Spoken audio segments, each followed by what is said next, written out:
November 25th, 2022. If you haven't yet, please subscribe in all our channels: YouTube, Twitch, Twitter, and Apple Podcast. You can also listen to us on your smart speaker. If you're listening on Apple Podcast, please leave a rating and a review. It will help us out tremendously. We're also on online radio. You can listen to us on the sportscast.net and also read news at the sportscast.net. Also, you can follow us on Twitter on the Sportscast One for Instagram and Twitter, and check us out in our app, the Sportscast for iOS. The U.S. continues their streak with England undefeated. England has never defeated the U.S. in a World Cup, but the U.S. has beat them one time, but back in 1950, and they continue today, drawing 0-0 in Qatar, no goals, but we saw a little bit more U.S. pressure, more chances for them than England. And joining us all the way from PNW, Francisco Flores. Welcome back to the Sportscast.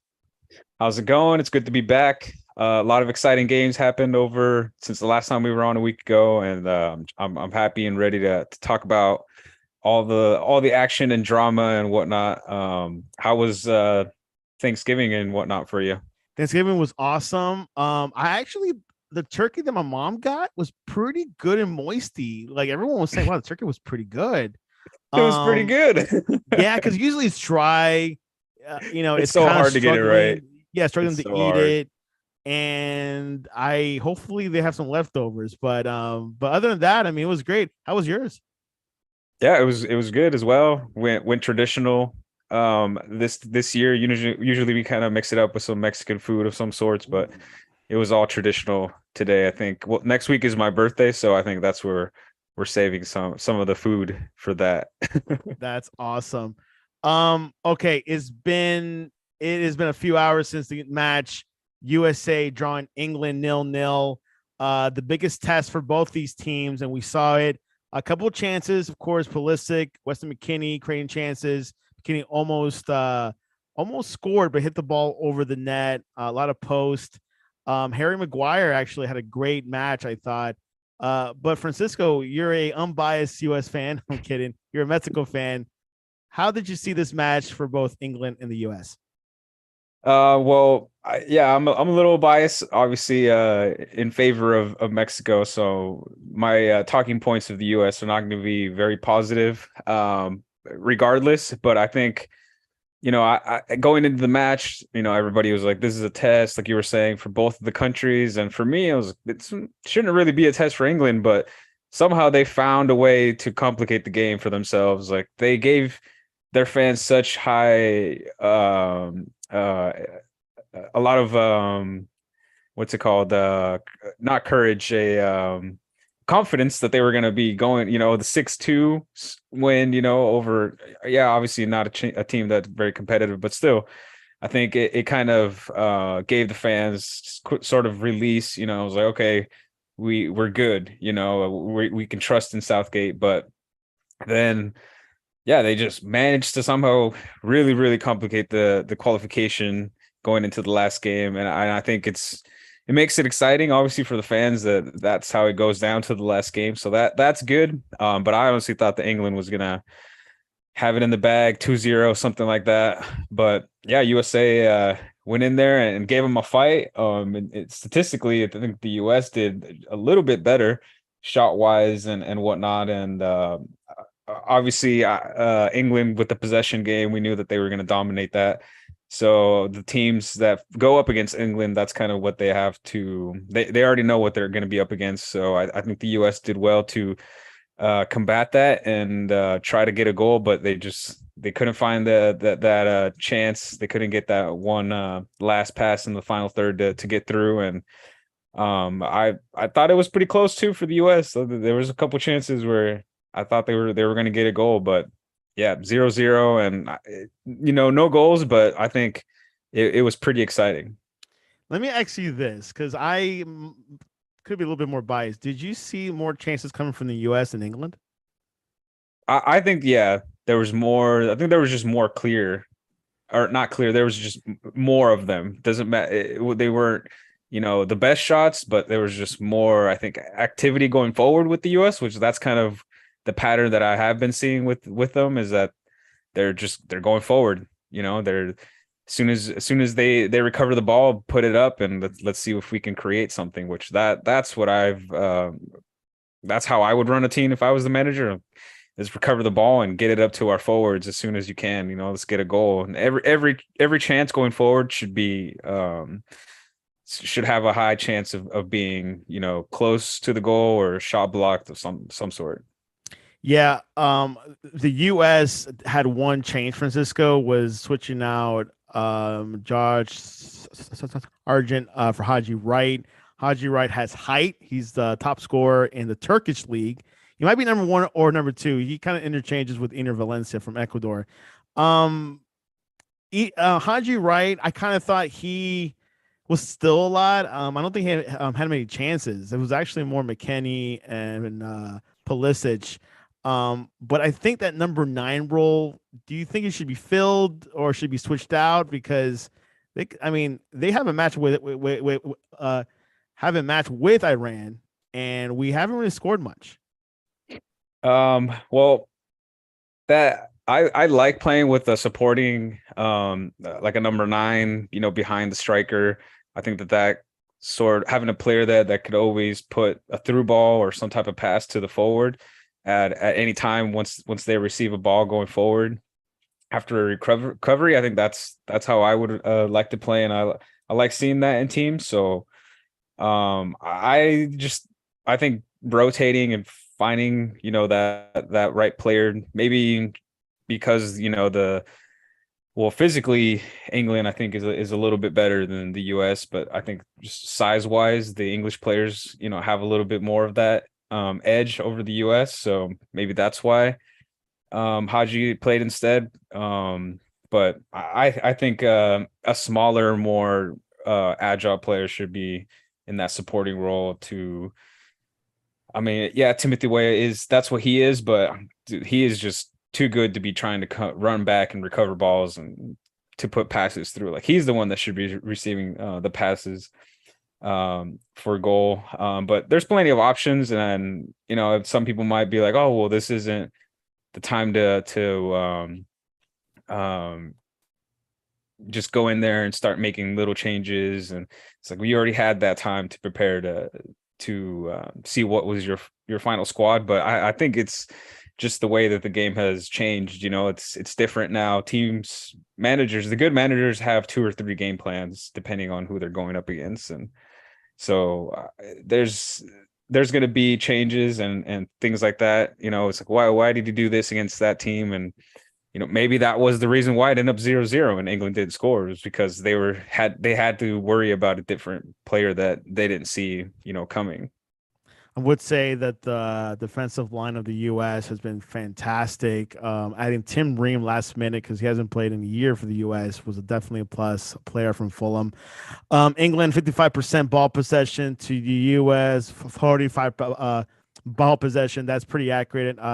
Would say England had a lot of the ball, but I do think the U.S. had more chances. With 10 shots on goal, England had 8. Both have big chances. Looking at the FOP stats, England was favorites after Iran.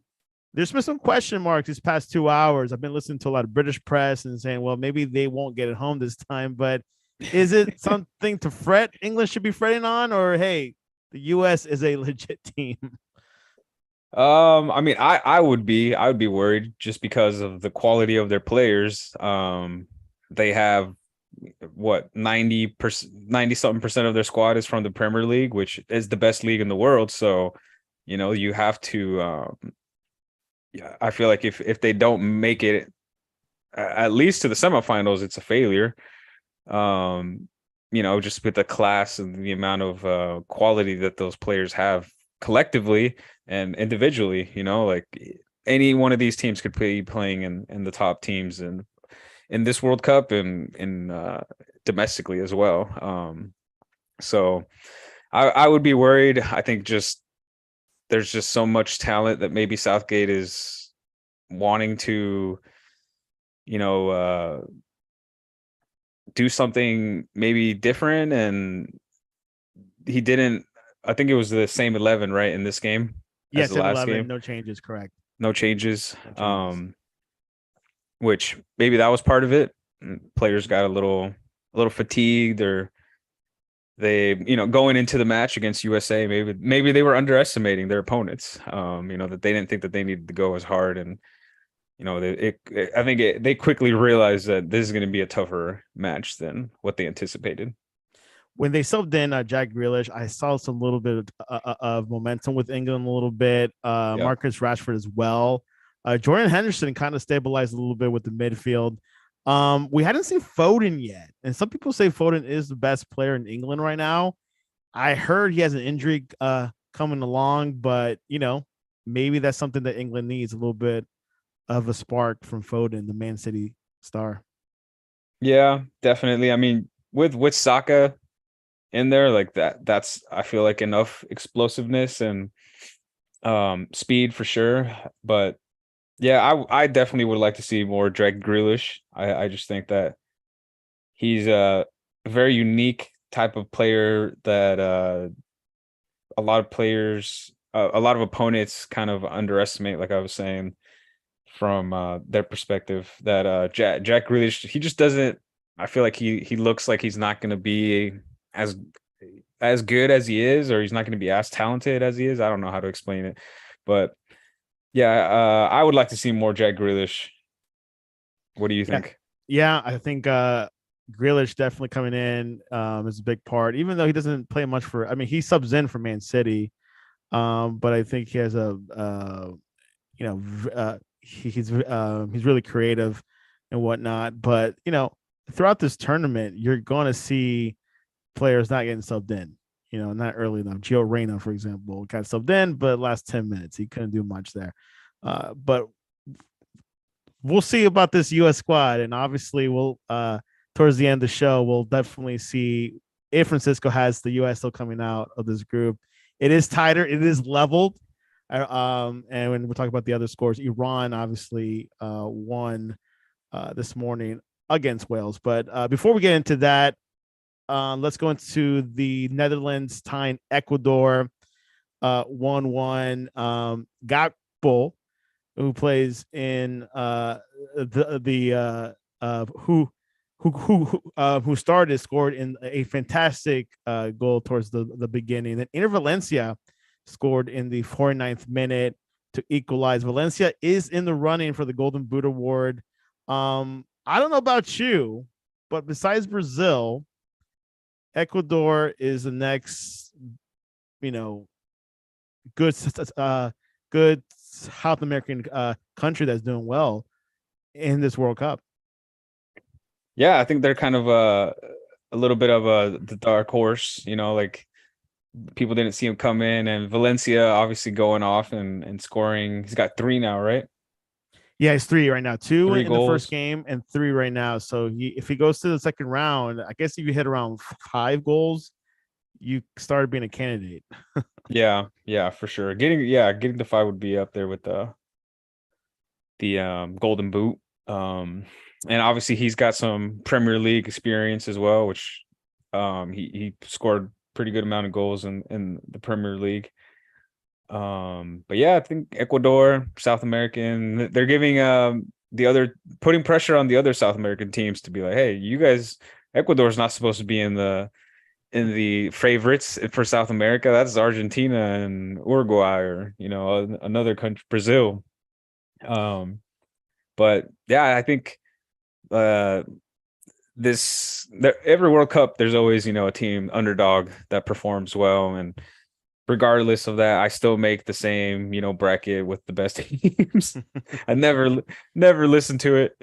I never learned my lesson. But yeah, I think Ecuador definitely, the way that they're as a team collectively playing defensively, I think they rallied back to get that equalizer, and I like to see that that they're not just giving up and being like, oh man, we're down one goal. Oh no, we're down another goal against a big country. Like they're in it to fight.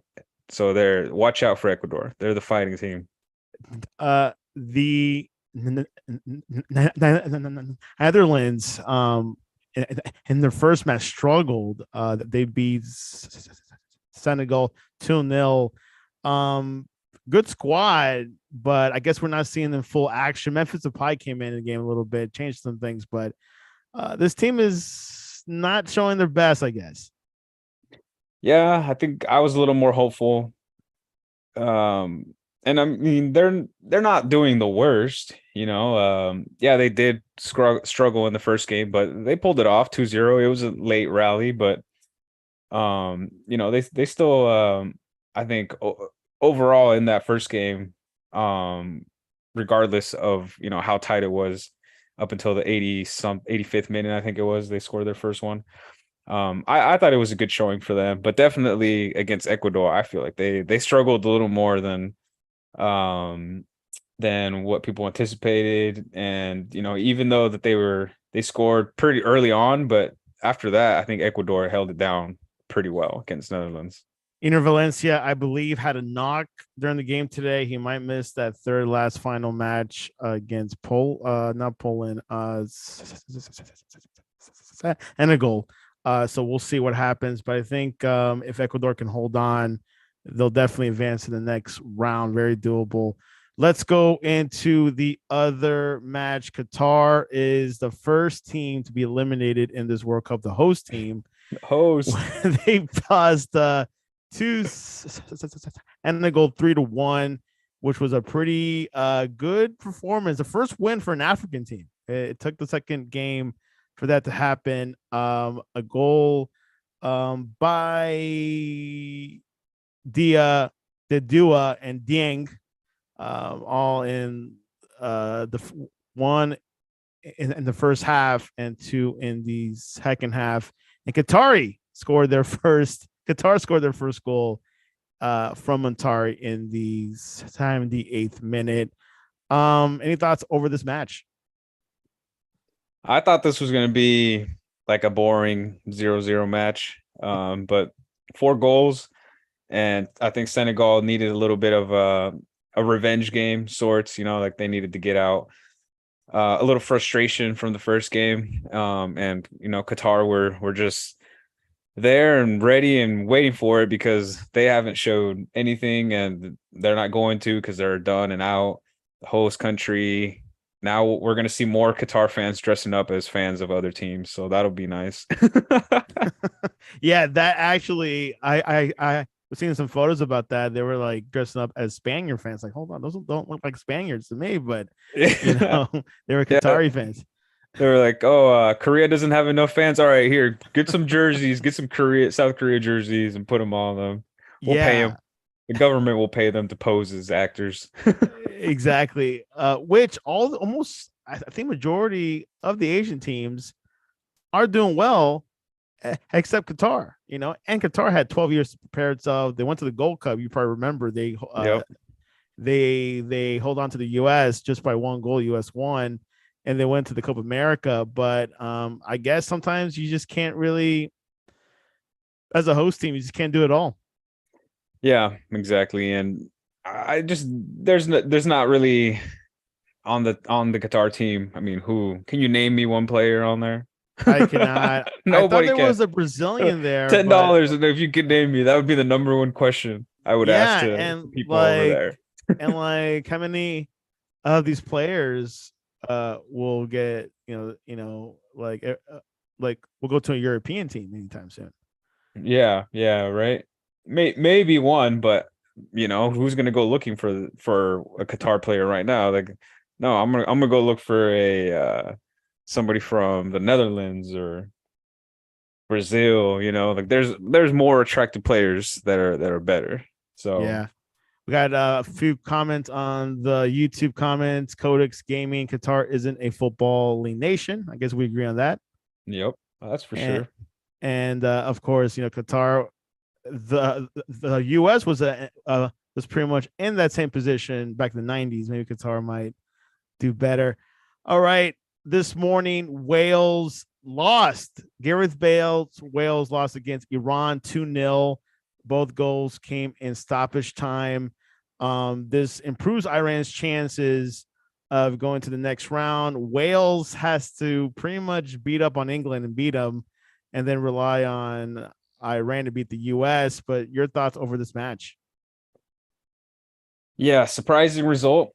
I thought Wales were going to come out on top, but when you have Bale on your team, anything could happen. He could give you the best performance of your life, or he could give you the worst. I mean, this one was average. I'm not going to say it was his worst. That's not what I'm saying. But he's just not consistent. You know, he hasn't been consistent for a long time. And you know, regardless, he scored. I think it was a penalty, right? The first goal that he got. First goal, thanks to Brad, to the American defender. Yeah. So just like Ronaldo, just like Ronaldo, a Exactly. penalty. So I mean, you know, there's going to be haters that are going to say, "Oh, that doesn't count," whatever. He And got lucky. yeah, he got lucky or whatever. But yeah, I expected a lot more from Wales in this game. But hey, Iran, they took advantage. You know, that the players knew, oh, we got to pull a result from one of these three games, and you know, every match is different. Every day is different. You never know what's going to happen. Injuries, you know, the way the players are feeling that day, how everybody wakes up. And yeah, Iran were just there to take advantage and kill it. They didn't need possession. But still with having 38 possession, they beat Wales in shots 21-10. So That's pretty incredible. Wales, where they were sleeping, they were somewhere. They were watching the game in the stands with the Qatar fans posing as Iran fans. Yeah. As Francisco said, the Iran team definitely had some great possession. Um, it shots on goal actually. Iran had 21, Wales had 10. That's quite impressive. Wales had more possession actually at Yeah. 62%, Iran 38%. And I guess the whole key for more strategy didn't work out this time. Apparently he changed the game against the US. I didn't see it. Ramsey was subbed out. But this Welsh team, first World Cup since 58. They had a good Euros 2 years ago. But can this Welsh team beat England? Because that's the only way for them to go into the next round. What are your thoughts? I don't think so. I don't think they have it in them. They don't have that fight. And especially after taking the 2-0 loss to Iran, like I think they're just down on themselves right now, and I don't know if they could fight their way out of there. I don't really see that type of difference maker. Bale, maybe, you know, 3 or 4 years ago, but I don't think he's that type of player today Anymore? anymore. Do you think he'll take up more golfing after the World Cup? After the World Cup, for sure, because he can't play right now. He's banned from it, so he's just waiting. He's like, come on, can we please just go home early so I can go play some golf? Exactly. He's an LAFC player for MLS. Hasn't played a full 90 minutes. Codex Gaming says they have individual players that can play like Bale and Ramsey and James, but as a team, they're very weak. What do you think about that? Wait, is he talking about Iran? Or Wales. oh, about Wales? Oh, that individually. Yeah, Bale, Ramsey, and Um, James, but they don't just can't work together yeah, collectively. and that might be, you know, manager's fault or the play style. You know, they play with 3-5 at the back, whatever, however you want to see it. And they've been doing that system for a long time, and I think I feel like the majority of that time is because of the type of player that Bale is. Like, okay, let's build or let's make our gameplay, our game style based around Gareth Bale, who's, you know, he can go wherever he wants. He can go up, he can go down. He's not really a forward, he's not a striker, but he has goals in him. So I think that's mainly the reason that they're set up this way. And so if he's not in the team, or if they need a different way of playing, they don't have another strategy. I feel like it's just a one-way street for them. So for me, that's what's affecting them more than anything else. Uh, Wales goalkeeper Wayne Hennessy got red carded. He went off his box, did a high kick against an Iranian player, and goalkeeper from Leicester City, Danny Ward, came in, which he actually has more starts than Hennessy usually does. So that And was a he's red got the card. yeah, oh yeah, for sure. Ward also has the most clean sheets. He's the Exactly. keeper with the most clean sheets, which he came out of nowhere because Leicester were not doing so well at the beginning of the season. He beat out. He actually. That's why Schmeichel left to Nice from Leicester because of Yep, Danny Ward. yep. I So wouldn't have left, but hey, if you ain't gonna get playing time, then it's time to go. I thought Schmeichel was good enough to stay in the Premier League, but too bad. He should have went to Nottingham Forest. yeah, right. But yeah, I think they're not gonna make it. They're done. Yeah, it's going to come down to Iran and USA, but it plays on Tuesday. I would probably save that game to the predictions part and see what Francisco says. I think I know what he's going to say, but let's talk about Argentina, Mexico tomorrow, Saturday. This game is even bigger because Argentina lost against ready, but 2-1 a couple of days ago. Mexico tied Poland 0-0. Francisco, your thoughts? What's going to happen, and what is everyone buzzing about? Well, if Tato Martino plays the exact 11 that I want him to play, then he could pull the win off against Argentina. Wow. But since he's not going to, they're probably not going to get that win. I'm hoping for a 1-1. I think strategically doing that is, I wouldn't look down on Tata Martino for that, and I think that would be it's very easy to tell if that's the way that they're going to go out there to play, because obviously if they're not going forward, if you see a lot of back pass, which you saw a lot of that in the first game with Mexico, then they're probably going to be good with trying to keep it 0-0 at most. And if Mexico or Argentina does get one, then usually Mexico doesn't do the best when they rally and panic and they need a goal. When they're under a lot of pressure, especially at this stage of the World Cup, it's a whole different game. It's not just, oh, let's qualify and this is a CONCACAF, like for the octagonal or whatever. Like, this is the real deal now. It's the World Cup, no more of that. But it's just, that's the type of game that it is now. It's strategic. Some teams are going to need a win, some teams don't. There's no reason to risk it, and I understand that. Because if you do make it through, you got more games. If you just win all out every single game, then you might get an injury, an unexpected injury that you don't need. But I think I'll go over the changes that I would ask. I could probably go with like 70 to 80%. So 7 to 8 players, I agree with the ones that he's starting. So I'll pull up the lineup that he had against Poland. So if you want to refresh yeah. I mean, Ochoa, regardless of the players that he brought, he didn't bring the goalie that I think whole timer he brought. Yeah, but Ochoa he turns into the best goalkeeper in the world every 4 years, so I'll give him that. So that's fine. But over here at right back, I think Jorge Sanchez, he looks good on paper, but in game, he doesn't convince me.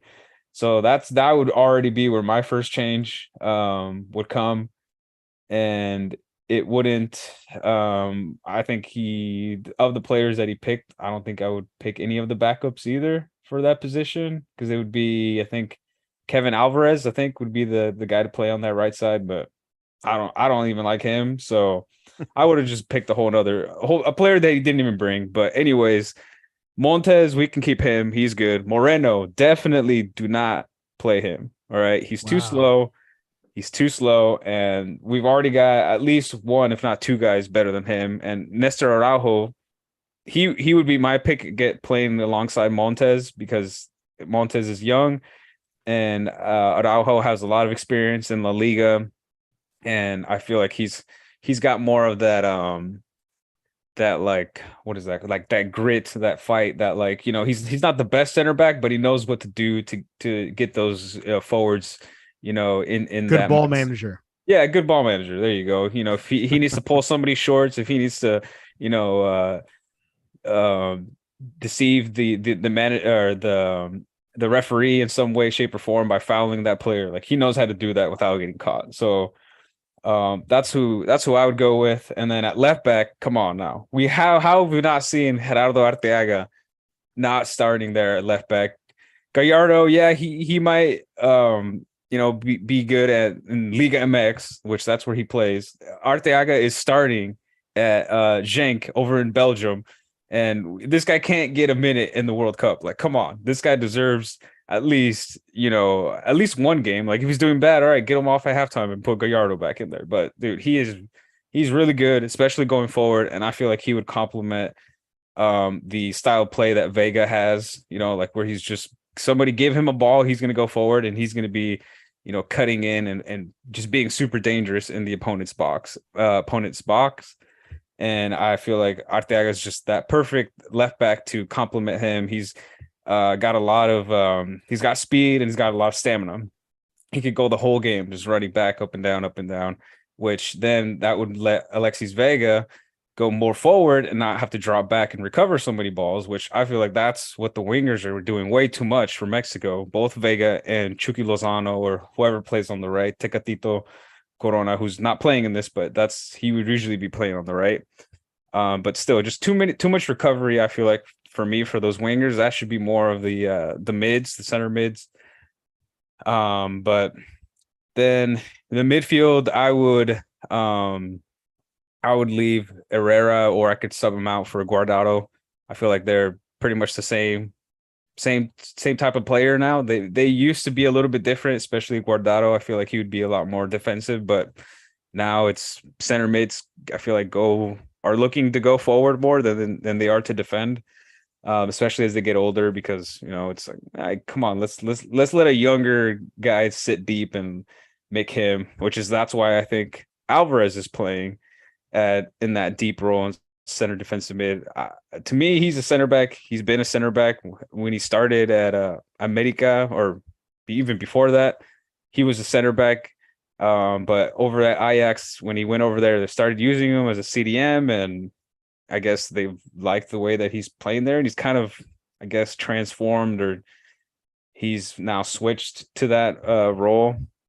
But I would like to see him at center back because of his size. But I guess just for World Cup's sake, we'll keep him there.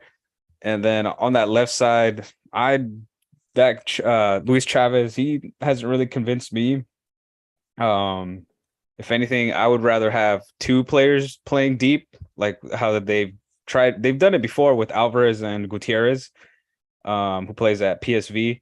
Both of them playing deep and then having one floating, which is why Herrera or Guardado would be there, because they could float, they could go wherever they want, they go forward, but they're also good at passing the ball forward, or just passing the ball in general. And then the front three wouldn't change. Vega, Martin. I would just go with Martin because I do love Raúl Jiménez, but he's just not the same Jiménez.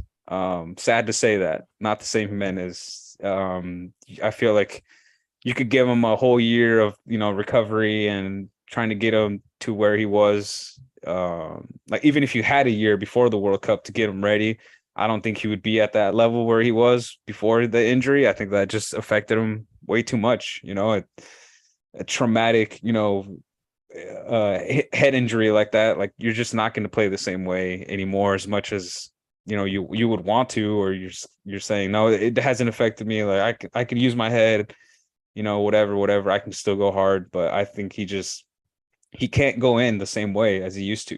He can't be as aggressive with headers as he used to be. Like, so it's just, he's not the same person. So I would go with Martin, and I would want Chucky Lozano on the left, but just because of how good Vega is, you just can't put him there. And so I guess because he's played at Napoli for almost season and a half now, almost on the right side. So I guess I could have him there, but I would really like to see him on the left. Even just, if he could switch with Vega, or just start out on the left and then put Vega later on in the second half. But yeah, not a lot of changes, but I think the ones that I do that I would like to see would be really critical, and I think it would help Mexico not make so many of those little mistakes that they always make.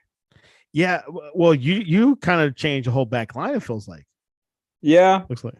Yeah, basically 3 of the 4. Oh, okay. And the goalkeeper, if you want to include him. Yeah, but I just to me it doesn't matter if you have this player, um like Ochoa, for example, like at the World Cup stage, like that player will just be whoever the best goalie, like I was saying, every 4 years. So Yeah. Well, huge match tomorrow against Argentina. Argentina is urgent to win this match. Like, I guess there's no other alternative. no, they need to win. There's no other alternative. They got a loss that they weren't expecting, and yeah, it's definitely it's desperate. And when Argentina is going to be desperate, but not only that, so is Messi. And when Messi is desperate, yeah, he scores. All chaos He definitely happens. scores. Yeah. So as Francisco says, Messi will go crazy. I've been hearing Arturo Martinez of Argentina will be starting. So that will be a big one, and they're going to change some lineups here and there. But it's quite something. It's quite something. I think Mexico. I've never seen Mexico is going to be. I've never seen Mexico shellacked in a while, Yeah, but right. it's going to be crazy. Which we'll give a score a little bit later in the show. Anything else before we head into predictions? Anything else on those World Cup that you liked? I know Ronaldo scored in a penalty. They Yeah, barely beat Ghana. Um, that Brazil was a looked close good. one. Yeah. That was a close one. I think with Portugal, they kind of struggled a little bit, but I'm not worried about them. They're Um, gonna make it through. yeah, because on paper, this is like one of the best Portugal teams. I mean, I've seen a lot. Like Yep. probably in a huge while. I mean, we're talking about Bruno Fernandes, Bernardo Silva, and there also Neves from Wolves. Ruben So Diaz, Ruben Diaz, you name it. And also one guy might leave Atletico. I forget his name. João Felix. Jao Felix. He might leave Atletico. So it's quite something. It's funny because World Cup, some of these big clubs get these players, but we're in the middle of a winter transfer, I guess, and I don't think it's the same time to do it or like a good time because of the contracts. But we'll find out. Maybe some players might get picked up. I know that one Dutch player is going to get picked up that scored today. Madrid's interested. Oh, yeah. We'll So see. We'll see. you think Ronaldo might go back to Madrid now that he's a free transfer? Uh, I mean, do I want him there? Hey, Benzema's kind of If injured right now. if Hazard leaves, then yeah, bring Ronaldo back. But Yeah, which Hazard I think started. yeah, right. I was not expecting that. He pulled the I think bail on that's us. just yeah, pulled the bail. I just think that's too much money to be putting on the wage. Like if he's gonna be starting and scoring goals like he was when he was here 6-7 years ago, maybe, but I don't think we're gonna get that Ronaldo anymore. This is the on the road to retirement Ronaldo. Which I not don't think he's really not he's not in the mindset of accepted that. retiring, but yeah, exactly. Like he hasn't accepted that he's getting old and he's gonna have to retire eventually. Like he hasn't thought about that because he's just so stubborn about scoring goals and winning trophies and whatnot. Like he hasn't had time to think about retiring. Like he's just gonna keep going and training until somebody gives him the chance. But I think he just with everything that happened with Man United, it just doesn't look good to go back to your team now with any player. I think this is gonna affect the whole mindset of players in general. Like, is it a good idea to go back to the team that I started at? Like what if they don't treat me the way that I was treated at that first spell, and then like I don't want to go against my, boyhood team or a team that I really liked when, I was playing there. But we'll see.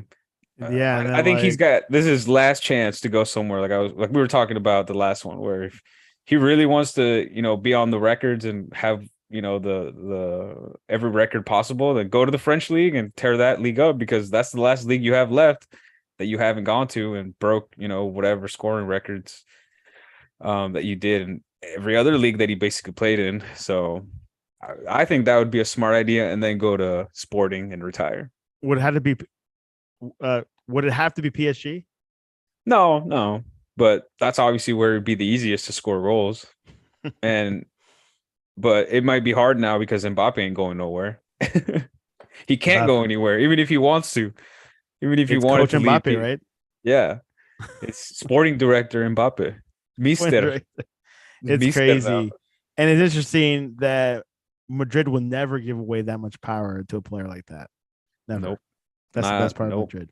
Yeah. Ronaldo got the one exception. That was the only player that they would make an exception for. Interesting. If he did go back to Madrid, and if he doesn't like it, he'll probably go on El Chiringuito to complain. Oh yeah, for sure. They would want the exclusiva. You know, they want to go back to Piers. We'll pay you. Yeah, right. Like Piers, how much did he give you? 2 million. Oh, we'll give you 5 million. Yeah, no, he's loaded. But anyways, he speaks good English, by the way. If you haven't seen the interview yet, all right, full slate of games tomorrow, 5 a.m. Let's go into predictions. Poland versus Saudi Arabia. Who do you got, Francisco? Poland, Saudi Arabia. I think Poland will take it. Lewandowski, he hasn't been scoring that much. I mean, he after that, he seemed like he wanted to cry after Ochoa blocked his penalty. He hasn't scored in the World Cup yet. So I'm gonna say he's gonna go off in this game. He's gonna get his hat trick, his 3 goals to bring him back up to the top scorer where he thought he should be at the beginning. I'm gonna say draw. Saudi Arabia 1-1. Saudi Arabia, I think beating Argentina has some momentum. We'll see. We'll see who's what happens with them. First real test, maybe. I don't know. All right, Argentina versus Mexico. Who you have there? If I had to bet on it, I'm gonna go with the draw. 1-1. Fair enough. I like that. Not good for Argentina still. That would not be looking good for them. That would not be good for them, which would be good for me. Exactly. Tunisia versus Australia. These Socceroos. Oh man. This one definitely has the 0-0 boring game label. It does, doesn't it? Over it. But no, actually, I'm gonna go opposite. You know what? I'm gonna go with the draw still, but it's gonna be 3-3. It's gonna be a goal fest. Oh, goal fest! I like that. Those are good games. France versus Denmark, doing well without Benzema. Had a good performance against Australia, but who doesn't have a good performance against Australia? What's gonna happen? France versus Schmeichel. I'm gonna go with France in this one. I think this one's gonna be more of a score. The score wise, it's gonna be more of where France should be. So I'm gonna go with 3-1. 3-1. There's going to be a Lloris goalkeeping mistake that's going to let Denmark score one. Lloris, of course, great goalkeeper. And finally, I know this game's until Tuesday, but actually, let's go before Tuesday, Sunday, because a lot of games going on. Spain versus Germany. Who you got there? Ooh, Germany lost against Japan, by the way. So, yep, another underdog over here, Japan, just pulling off miracles. Yeah, Spain, Germany. I think if Germany would have lost to Japan, then I feel like the hype around this game would be a little bit more. But regardless, it's still Spain against Germany. Really good international teams. I think Spain's gonna pull it off in this one. They really surprised me in the first game. I think they were way more like just calm and didn't really look like they were struggling at any point during the first game. So I don't think it's not gonna look that way for Spain in this game because Germany is gonna give them way more of a fight. But I think Spain is gonna be able to pull a win off in this one. I'm gonna go with the 2-1 prediction. 2-1 Spain. Who was your favorite player from the squad when you saw them play against Costa Rica? For Spain? Yeah. I think I like Pedri. I was like, you better not say. I know there's a lot of Barcelona players in this. You better not say. Well, pretty much all of them are. I like the way Ferran Torres was playing at Man City, and I don't think he should have left. I think he would have definitely done a lot more, and his name would have been heard of a lot more if he wouldn't have left to La Liga, which has been struggling for a year or two now. But yeah, I like the way that he plays. I think he's got the goals in him, and just super talented player. There you have it. That's on Sunday. And then Monday, Portugal versus Uruguay. Who do you have there? I was a little disappointed by Uruguay's performance. I thought that they were gonna have a little more fight in them than what they showed against South Korea. Which, I mean, come on, it's South Korea, but I mean, they have some good players. I'm a little biased against the Korean players, but yeah, because that's the only thing I think about with Korea is like Son. I'm like, but he can't do it all by himself. Like, Can't they're be Pulisic. yeah. So, yeah, it's kind of a hard one, just because Portugal did struggle. But I'm gonna go with yeah, Portugal with the win. 1-0. 1-0. 1-0 by Ronaldo or someone else? I hope Ronaldo scores it, but he will probably it'll probably be Bruno. Bruno That's what I think. Fernandes. Did you see that Ghana player when he celebrated his goal and he imitated Ronaldo's Oh celebration yeah. win? That was funny. I was even seeing like some of the Saudi Arabia fans I think that's how they celebrated outside too. Oh, they did? Yeah. Interesting. They would. They would do that. Yeah. All right. It's because it's against Argentina. Yeah. Finally, USA versus Iran. This is for all the marbles. Both teams. I think it's a win. You're in. What do you got there? Yep, definitely when you're in situation. I think this match is gonna be it's gonna have people on the edge of their seat. So I think this is gonna be a 0-0. Oof. 0-0 late game, goes 0-0 until like the 80th, almost stoppage time. I think 89th minute there's gonna be a goal. And I think USA is gonna be able to pull it off. Go USA. Yeah, I think I've cemented my second spot in this group now after the first and second game. After the first and second game.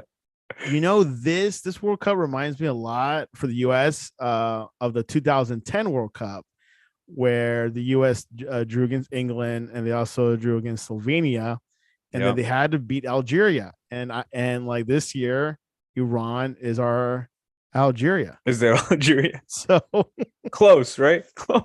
Yeah.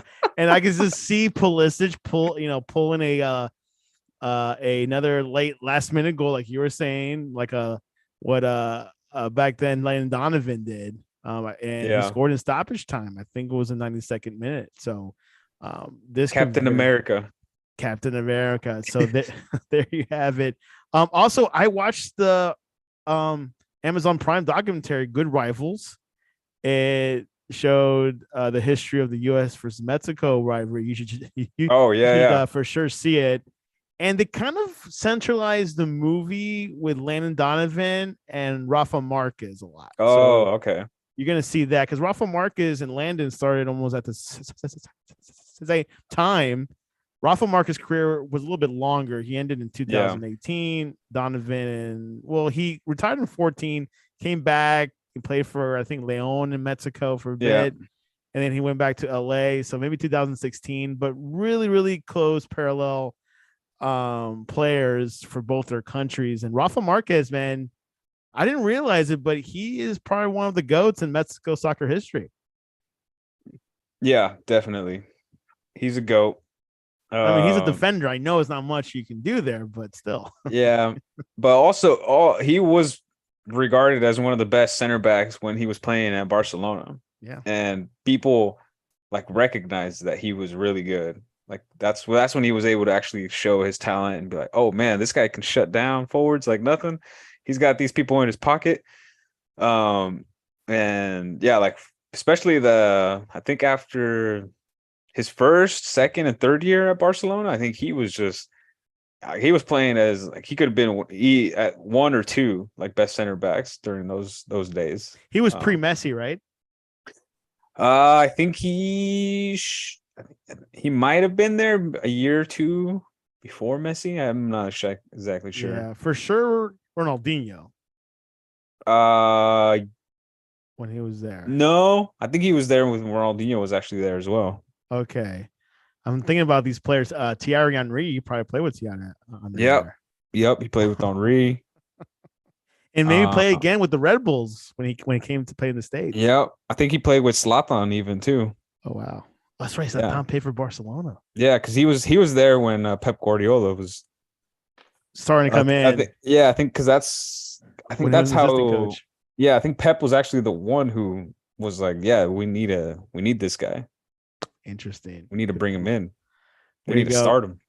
So you can watch Good Rivals on Amazon Prime. Francisco has Amazon Prime, so he might watch it. I don't know. And I watched the first episode. I believe there's a total of 3, so I have 2 more to go and see how it goes. But anyways, before we go, Francisco, closing words, and what is the best way to reach you online? Closing words is Vamos Mexico. That's my closing words. L3. The tree. Yeah, they don't got really much to say. And just this is the exciting part of the World Cup. First games, like, yeah, whatever. Now everybody needs to be watching. Now people's faces are going to be glued to the TV. No one's going to be paying attention at work because most of these games are pretty early for us Americans. So especially West Coast people. Yep. Yeah. Oh yeah, it's early. Sometimes I only catch the last game. I don't blame you, man. But yeah, you can reach me on my social media. Twitter is the best place to reach me. That's at Francisco BCP on Twitter. Talk soccer, talk whatever other shenanigans you want to talk about. Talk some crap, Mexico, US, whatever. I'm there for it.